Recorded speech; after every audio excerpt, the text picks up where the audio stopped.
கர்த்தருடைய பரிசுத்த நாமத்துக்கு ஸ்தோத்திரம். ஏழையாகிய அடியாளை கூட கர்த்ததாமே உங்கள் மத்தியில் சிறு சாட்சியாக நிறுத்தபடியினாலே நான் கர்த்தரை நன்றியில் எரித்தோடு ஸ்தோத்திரிக்கிறேன், துதிக்கிறேன்.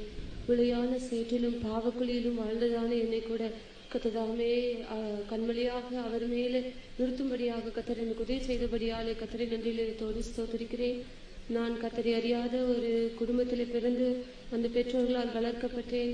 அவர்கள் அந்த பாரம்பரியத்திலே மிகவும் பக்தி வைராக்கியமாய் என்னை வளர்த்தார்கள். அந்த குடும்பத்திலே இருந்த போதிலும் கூட இந்த உலகத்தின் ஆசை இச்சைகளினால நான் மிகவும் கவரப்பட்டவளாக ஒரு பெண்ணாக நான் வளர்ந்து கொண்டிருந்தேன். ஆனாலும் கர்த்தருடைய கிருபை என்மேல் இருந்தபடியினாலே நான் அதிலே அழிந்து போகாதபடிக்கு ஏற்ற வேளையிலே அவரை அறிந்து கொள்ளும்படியாக கர்த்தர் உதவி செய்தார். அதற்காக கர்த்தர் நன்றியோடு ஸ்தோத்திரிக்கிறேன். உலக தோட்டத்துக்கு முன்பாகவே அவருக்கு முன்பாக அன்பிலே குற்றமற்றலும் பரிசுத்தமாய் இருக்கும்படி அவருக்கு ஊழியம் செய்யும்படி கர்த்தரனை முன் தெரிந்து கொண்டிருந்தபடியினாலே கர்த்ததாமே என்னை எத்தனையோ சத்துரு அழிக்க நேரிட்ட போதும் கூட கர்த்தரனை பாதுகாத்தார். விசேஷமாக நான் என்னுடைய தாய்க்கு 3வது பிள்ளையாக கர்ப்பத்தில் இருக்கும்போது ஏற்கனவே எனக்கு ஒரு சகோதரனும் சகோதரியும் இருந்தபடியினாலே அவர்கள் என்னை வேண்டாம் என்று நினைத்து அப்படியாக என்னை கருவிலேயே அழிக்க முயற்சித்தார்கள். ஆனாலும் கூட கர்த்தர் என்னை குறித்து ஒரு பெரிய நோக்கம் வைத்திருந்தபடியினாலே அந்த சத்துருவினுடைய நோக்கம் நிறைவேறாதபடிக்கு கர்த்தர் அந்த அழிவுக்கு என்னை தப்புவித்தார். மிகவும் அந்த காரியத்தில் ஈடுபட்டதான அந்த மருத்துவர் கூட ஏதோ ஒரு தெய்வ செயல் இருக்கிறபடியினாலே தான் இப்படிப்பட்ட காரியம் நேரிட்டது, இல்லாவிட்டால் பிள்ளை இல்லாது இருந்திருக்கும் என்று சொன்னார்கள். கர்த்தருடைய பரிசுத்த நாமத்துக்கு ஸ்தோத்திரம். அது மாத்திரமல்ல, நான் 5 வயது இருக்கும்போது என்னுடைய தாயாரும் என்னுடைய சகோதரியும் என்னை விட்டு ஒரு இடத்துக்கு புறப்பட இருந்தபோது நான் அவர்களோடு செல்ல வேண்டும் என்ற வாஞ்சையோடு நான் அப்படியாக அவள் பஸ்ஸில் ஏறும்போது நான் அவர்கள் பின்னாகவே அழுது கொண்டு ஓடினேன். அப்பொழுது எதிர்ப்புறமாக வந்ததான ஒரு லாரியை நான் கவனிக்கவில்லை. இந்த பஸ் புறப்பட்டு விட்டது. ஆனாலும் நான் வேகமாய் ஓடினபடியினாலே அந்த எதிர்ப்புறமாக இந்த வந்ததான லாரிக்குள் அடியில் புகுந்து விட்டேன். நான் அப்பொழுது அங்கு இருக்கிற எல்லாரும் நான் மறுத்திருப்பேன் என்று எண்ணி எல்லோரும் என்னை பார்த்து கொண்டிருந்தாலும் ஆனாலும் கர்த்தரின் மேல் அனாதை நோக்கம் வைத்திருந்தபடியினாலே தடைகளை மாற்றி அந்த இடத்துல கூட கர்த்தர் என்னை பாதுகாத்தார். அதுக்காய் நன்றியோடு ஸ்தோத்திரிக்கிறேன்.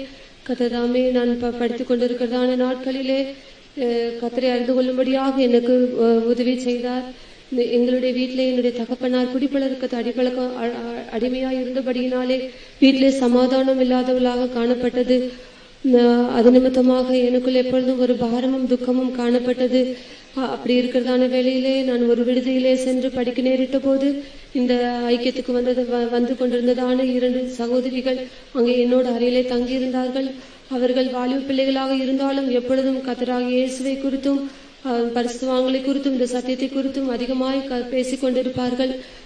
அந்த காரியம் எனக்கு மிகவும் ஆச்சரியமாக இருந்தது. வாலிப பிராயத்திலே பிள்ளைகள் பல காரியங்களை குறித்து பேசிக் கொண்டிருக்கும் போது இந்த வாலிப பிள்ளைகள் இப்படி கர்த்தரை குறித்தும் தேவனை குறித்து மாத்திரமே பேசி தங்களை பரிசுத்தமாக காத்துக்கொள்கிறார்கள் என்று மிகவும் ஆச்சரியமாக இருந்தது. அந்த காரியம் ஆச்சரியமாக இருந்தபடியினாலே அவர்கள் பேசிக்கொண்டிருக்கும் போது அந்த காரியங்களை கேட்கும்படியாக கர்த்தர் எனக்கு உதவி செய்தார். அந்த நாட்களில் எனக்கு ஒரு விதமான தலைவலி வரும். அந்த தலைவலி வந்தால் ஒரு நாள் மிகவும் கஷ்டப்படுவேன். அப்படிப்பட்டதான தலைவலி எனக்கு அந்த ஹாஸ்டல்ல ஒரு நாள் இருக்கும்போது வந்தது. அப்பொழுது இந்த சகோதரிகள் பேசிக்கொண்டு வந்ததை நான் கேட்டபடியினாலே கர்த்தராகிய இயேசு கிறிஸ்துவின் ரத்தம் நம்மளுடைய பாவங்களை சுத்திகரிக்கிறது மாத்திரமல்ல, அவருடைய ரத்தம் நம்மளுடைய நோய்களை சுகமாக்கும் என்று அவர்கள் பேசிக்கொண்டிருப்பதை நான் கேட்டிருந்தேன். அந்த இரவு வேளை திடீரென்று தலைவலி வந்தபடியினாலே நான் அந்த சகோதரியை ஜெபிக்காம என்று அணுகின போது அந்த சகோதரி அந்த இரவு வேளை கூட ஜெபித்துக் கொண்டிருந்தார்கள். நான் எனக்கு ஜெபித்து எண்ணெய் தா என்று சொன்ன போது அவர்கள் அப்படியாக தேங்காய் எண்ணெய் எடுத்து எனக்காக ஜெபித்து கொடுத்தார்கள். அந்த எண்ணெயை என்னுடைய நெற்றியிலே பூசி அதை குடித்த மாத்திரத்திலேயே எனக்கு இருந்ததான அந்த தலைவலி என்னை விட்டு போயிற்று. அது எனக்கு மிகவும் ஆச்சரியமா இருந்தது. ஒரு நாள் முழுவதும் தலைவலியினால் கஷ்டப்படுவேன். ஆனாலும் இந்த சனப்பொழுதிலேயே மாற்றிவிட்டதே இயேசுவின் ரத்தத்துக்கு எவ்வளவு வல்லமை இருக்குது என்று கர்த்தர் அறிந்து கொள்ளும்படியாக கர்த்தர் உதவி செய்தார். அந்த கர்த்தருடைய காரியத்தை அறிந்தபடியினாலே தொடர்ந்து அந்த பிள்ளைகளோடு சேர்ந்து ஆலயத்துக்கு செல்லத்தக்கதான கிருபையை கர்த்தர் எனக்கு கொடுத்தார். என்னுடைய உள்ளத்துல மிகவும் பாரமும் துக்கம் இருந்தபடியினாலே ஒரு நாள் முதல் முறை அந்த சென்ற போது அது ஒரு காத்திருப்பு கூட்டமாக இருந்தது. அப்பொழுது எல்லோரும் ஆவில் நிறைந்து கொண்டிருந்தார்கள்.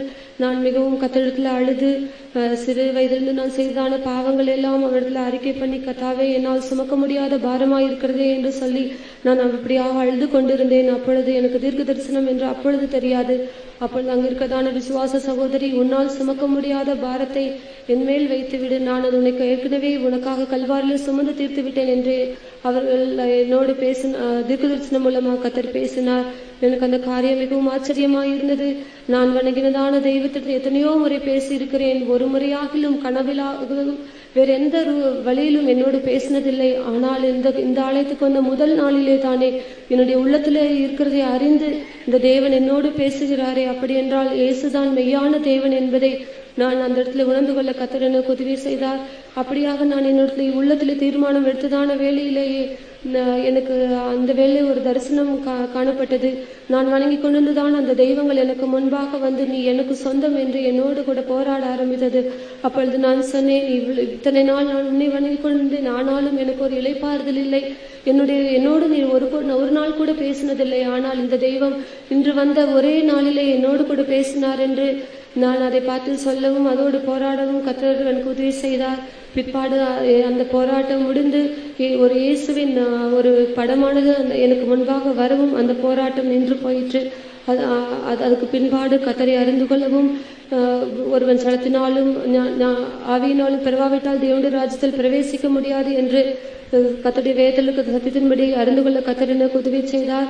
இல்லாவிட்டால் கர்த்தருடைய வருகையில் காணப்பட முடியாது என்று அறிந்திருந்தபடியினாலே எப்படியாகிலும் அந்த ஞானஸ்தானம் பெற்றுக்கொள்ள வேண்டும், பரிசுத்த ஆவியை பெற்றுக்கொள்ள வேண்டும் என்று மிகுந்த ஆவல் உண்டாயிற்று. அந்த ஆவலை கண்டதான தேவன் ஏற்ற வேளையிலே சரியான பாவம் மன்னிப்பு நிச்சயத்தை பெற்றுக்கொள்ளவும், அந்த வருஷத்திலே தானே ஞானஸ்தானம் பெற்றுக்கொள்ளவும், ஞானஸ்தானத்துக்கு முன்பாகவே பரிசுத்த ஆவியின் அபிஷேகத்தை பெற்றுக்கொள்ளவும் கர்த்தர் எனக்கு உதவி செய்தார். இந்த காரியங்களை அறிந்துதான் என்னுடைய பெற்றோர் அதிகமாக என்னை கண்டித்து நான் கல்லூரி படிப்பை தொடரக்கூடாதபடிக்கு பல விதத்தில் கிரியை செய்தார்கள். ஆனாலும் பரிசுத்தவான்களுடைய ஜெபத்தினாலும் சபையார் நூக்கமான வேண்டுதலினாலும் திரும்பவுமாக கத்ததாமே கல்லூரி படிப்பை படிக்க உதவி செய்தார். அவர்கள் என்னுடைய ஊரிலேயும் என்னுடைய இனத்தார் யாரிலும் இப்படிப்பட்டதான கத்தரை அறியாதவர்களாய் இருந்தபடியினாலே அவர்கள் இந்த இயேசு தெய்வத்தை வணங்கக்கூடாது என்று சொல்லி என்னுடைய தகப்பனார் என்னை கொல்ல முயற்சித்தார். அப்பொழுது கூட நீ இயேசு தெய்வத்தை மறுதலிக்க வேண்டும், இல்லாவிட்டால் வீட்டை விட்டு போக வேண்டும், தாய்க்கும் தகப்பனுக்கும் வீட்டுக்கும் சொத்துக்கும் எந்த பங்கும் இல்லை என்று பத்திரத்திலே கையெழுத்து விட்டு நீ வீட்டை விட்டு போக வேண்டும் என்று என்னோடு கூறினார்கள். கர்த்தருடைய அன்பு என்னுடைய உள்ளத்தில் இருந்தபடியினால் எப்படியாகிலும் ரட்சிப்பை பாதுகாத்துக் கொள்ள வேண்டும் என்று ஒரு வாஞ்சை இருந்தபடியினாலே நான் அவர்கள் காட்டினதான் அந்த பத்திரத்தில் எழுதி கையொப்பமிட்டேன். அதை கண்டு மிகவும் கோபமடைந்து ஆத்திரமடைந்து என்னை அடித்து ஒரு ரூமில் அடைத்து விட்டார்கள். என்னுடைய தகப்பனார் மருந்து கொடுத்து நான் மறுத்து விடுவேன், நீ மறுதளிக்க வேண்டும், இல்லாவிட்டால் நான் மறுத்து விடுவேன் என்று சொன்னார். ஆனாலும் கர்த்தருடைய பெரிதான கிருபையினாலே அந்த ஆபத்திலிருந்து கர்த்தர் விடுவித்து திரும்பவுமாக படிக்க கர்த்தர் எனக்கு உதவி செய்தார். அந்த நாட்களில் கர்த்தரை அதிகமாக அறிந்து கொள்ள தேவன் எனக்கு உதவி செய்தார். கர்த்தரை அறிந்த நாள் முதற்கொண்டு இந்நாள் வரைக்கும் தெய்வீக சுக சத்தியத்திலே நிலைக்கு கர்த்தர் உதவி செய்தார். எத்தனையோ முறை வியாதி பலவீனங்கள் வந்ததுண்டு. குறிப்பாய் ஒரு சமயத்திலே நான் மிகவும் அனீமிக்காக இரத்த சோகை உள்ளவளாக காணப்பட்டேன். என்னுடைய வீட்டில் நீ மருந்தெடுக்காவிட்டாலும் பரவாயில்லை, டெஸ்ட் செய்யவாது வர வேண்டும் என்று சொன்னார்கள். ஆனாலும் கர்த்தரில் விசுவாசமாக இருந்தபடியினாலே கர்த்தர் அதுக்கு போக அனுமதிக்கவில்லை. கர்த்ததாமே அந்த பிரச்சனையிலிருந்து கூட தம்முடைய வார்த்தை அனுப்பி எனக்கு சுகமளித்தார். அதுக்காக என் தேவனை நன்றியில் இதயத்தோடு ஸ்தோத்திரிக்கிறேன், துதிக்கிறேன். கர்த்தரை குறித்து அதிகமாக அறிந்த பொழுது கர்த்தர் எனக்காக தன்னுடைய ஜீவனை கல்வாரியிலே கொடுத்ததை நான் அறிந்த போது என்னுடைய ஜீவன், என்னுடைய ஆவி, ஆத்மா, சரீரம் அவருக்கே சொந்தமாக வேண்டும் என்று எனக்குள்ளே மிகுந்த வாஞ்சி உண்டாயிருந்தது. என்னுடைய வாஞ்சி அறிந்ததான கர்த்தர் அவருடைய அநாதி நோக்கத்தின்படியாக என்னோடு வசனங்கள் மூலமாகவும் சொப்பனங்கள் மூலமாகவும் பேச ஆரம்பித்தார். ஒருவன் தன் தகப்பனையும் தாயையும் தன் சகோதரனையும் சகோதரியையும் எல்லாவற்றையும் விட்டு தன் ஜீவனையும் விட்டு வெறுக்காவிட்டால் எனக்கு சிஷ்ணாய் இருக்க முடியாது என்று என்னோடு அடிக்கடி பேசினார். கர்த்தர் அந்த வசனம் மூலம் பேசும் மூலமாக அவர் என்னுடைய ஊழியத்துக்கு அழைக்கிறார் என்று நிச்சயப்படுத்திக் கொள்ள கர்த்தர் எனக்கு உதவி செய்தார். ஆனாலும் வீட்டிலே வர பலவிதமான தடைகள் காணப்பட்டது.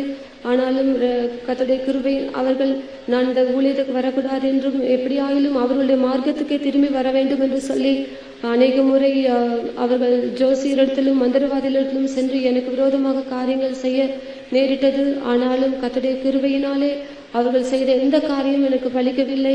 மாறாக கடைசியாக 2005 ஊழியத்துக்கு ஒப்புக் கொடுக்க வேண்டும் என்று இருக்கும்போது அவர்கள் எப்படியாவது இந்த முடிவை விற்று மாற்றிவிட வேண்டும் என்று சொல்லி மந்திரம் செய்யும்படியாக சென்றார்கள். அப்பொழுது அவர்கள் நீங்கள் எவ்வளவுதான் எத்தனை ரூபாய்க்கு நீங்கள் இந்த மந்திரம் செய்தாலும் இவர்களுக்கு விரோதமாக அது பலிக்கவே பலிக்காது. ஏனென்றால் அவர்கள் வணங்குகிறதான தெய்வம் அப்படிப்பட்ட வல்லமையுள்ள தெய்வம் என்று சொல்ல உடனே அவர்கள் அந்த காரியத்திலே கைவிட்டு விட்டார்கள். ஆனாலும் என்னுடைய சகோதரனுக்கு திருமணமாக இருந்தபடியினாலே மிகவும் தடையாய் காணப்பட்டது.